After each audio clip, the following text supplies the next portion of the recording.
Hi, I'm Scott with BibleStudy.net, and we're just going to continue our history of the church, our study on the history of the early church. And we were finishing up by talking about how the apostolic church, the era of the apostolic church for the first and second centuries, and in fact up to the Council of Nicaea up till the 300s, met in their homes. It was a house church group, and that had some impact on a difference between how they did communion and how we do communion, and how they did teaching and how we do teaching. They had a full meal for communion. They taught, and then there was some interaction with the other, at least with the men who were present, and we can see that from the New Testament, from how Jesus met with his disciples. And also I want to mention Acts 1 and 2 and 15.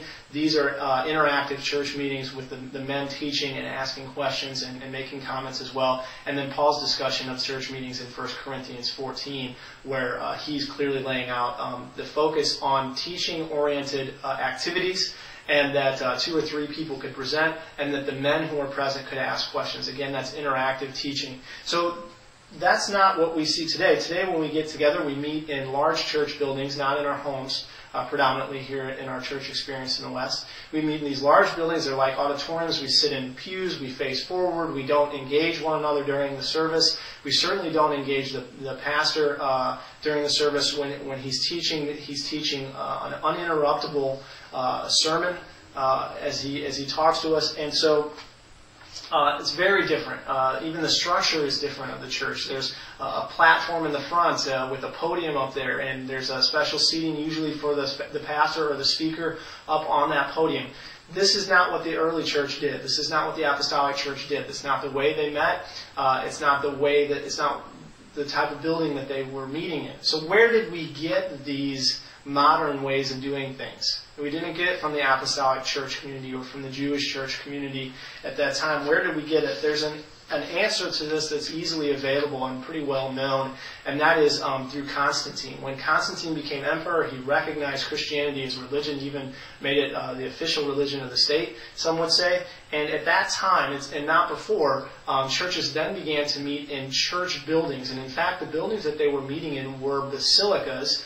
And a basilica is just another name, is the name for the Greek or Roman buildings that were used for imperial purposes or for pagan temples. And so at the time of Constantine, the church began to meet in basilicas that were modeled off of pagan imperial buildings and temples. And so this is important, and we'll see all of the facets of our modern church buildings in these basilicas as we read these quotes here. This first one is again from Philip Schaff, the church historian. He says, after Christianity was acknowledged by the state and empowered to hold property, it raised houses of worship in all parts of the empire. Another church historian says, not until Christianity do we find specially constructed houses, constructed buildings, at first simple halls, then the Constantinian basilicas. And so, let's see here. Before that, all structures were used for church gatherings were houses or commercial buildings that had been modified. That's in the later period. This is another quote. It says, the church edifice built under Constantine was patterned exactly after the model of the basilica. The next quote says, these were the common government buildings designed after pagan temples.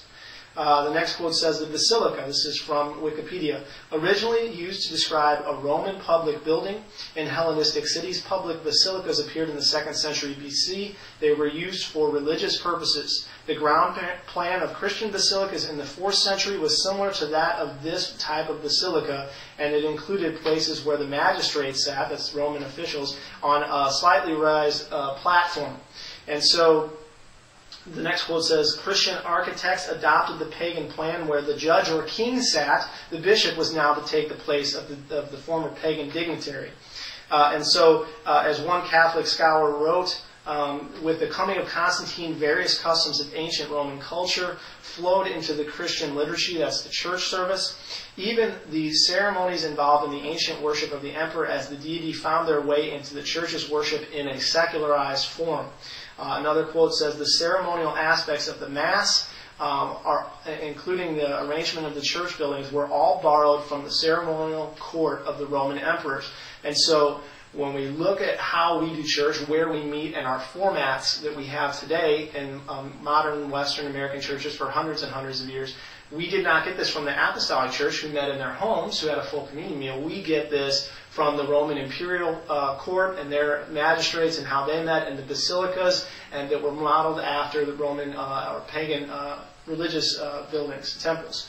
And so even the Neoplatonist mystic philosopher Porphyry in the middle of the 200s, he writes in his work against Christianity, or against Christians, that he says that the Christians are inconsistent because they criticize the pagans for their modes of worship, and yet they erected church buildings that imitated the pagan temples. And so that's a pretty telling fact there, as Christians were beginning to build church buildings there in the 300s.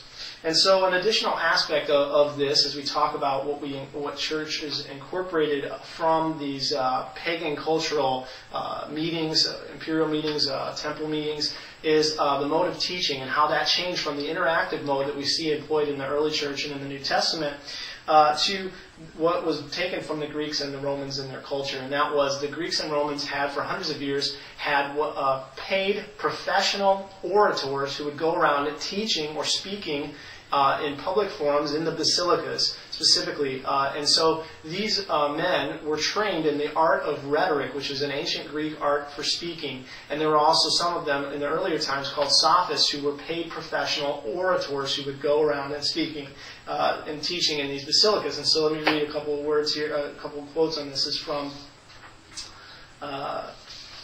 This is from I think it's from Britannica. It says, "Rhetoric, the art of using language to persuade. Although, along with grammar and logic or the dialectic, rhetoric is one of the three ancient arts of discourse. From ancient Greece, it was to train public speakers, and so classical rhetoric trained speakers to effectively persuade people in public forums and in institutions like courtrooms and assemblies. That includes religious assemblies. In classical times, many of the great thinkers and political leaders performed their works before an audience, usually in the context of a competition or for fame. And so the Greek word, the term we get orator or rhetoric, comes from the Greek word for a person who actually spoke at these assemblies, whether they were government or religious purposes. And so let me pause there for a second. We'll pick up in the next segment here with a little bit more information on how the mode of teaching changed in the 4th century as they adopted the meeting places of the pagans and of the Roman imperial court, and how they then used the same orators and rhetoric and art of teaching that the Romans had employed there at the beginning at the time of Constantine. So we'll pick up with that in the next video.